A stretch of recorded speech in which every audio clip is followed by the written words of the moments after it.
Antarctic महाद्वीप में पिछले 2 वर्षों में दूसरी बार सर्दियों के मौसम में रिकॉर्ड गर्मी देखने को मिल रही है।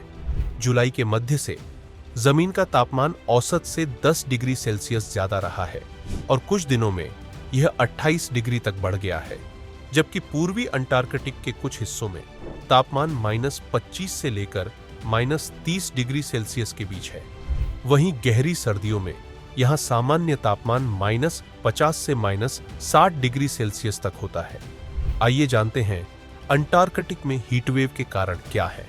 वैज्ञानिकों का मानना है कि बढ़ते तापमान का कारण ध्रुवीय भंवर का कमजोर होना है, जो पृथ्वी के ध्रुवों के चारों ओर ठंडी हवा और निम्न दबाव प्रणाली है।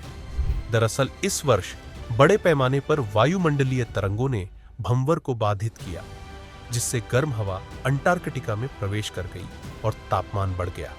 ब्रिटिश अंटार्कटिक सर्वेक्षण के थॉमस प्रेसगेर्डल के अनुसार एक कमजोर भंवर आमतौर पर हर 2 दशकों में एक बार होता है, लेकिन यह घटना पिछले 2 वर्षों में दूसरी बार हुई है।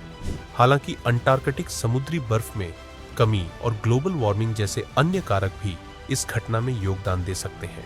तो आखिर क्या हो सकते हैं इसके संभावित परिणाम? आइए समझते हैं। दरअसल इसके कारण अंटार्कटिक बर्फ के पिघलने की संभावना बढ़ सकती है, जिससे वैश्विक समुद्र का स्तर बढ़ सकता है, जिस वजह से विश्व के तटीय देश और शहर डूब सकते हैं।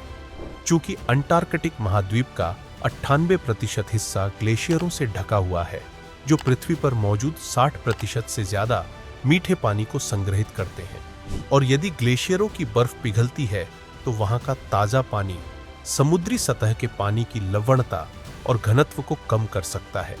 साथ ही समुद्र के तल में नीचे की ओर प्रवाह को भी कम कर सकता है, जिसका परिणाम यह होगा कि इस बढ़ते तापमान से वैश्विक महासागर परिसंचरण तंत्र पर भी असर पड़ेगा।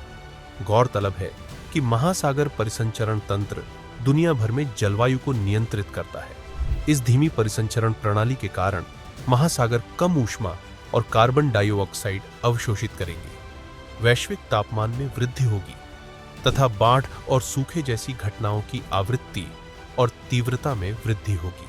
आज का प्रश्न: अंटार्कटिक महाद्वीप में सर्दियों के मौसम में बढ़ते तापमान के कारण भविष्य में हमें क्या संभावित परिणाम देखने को मिल सकते हैं? ए.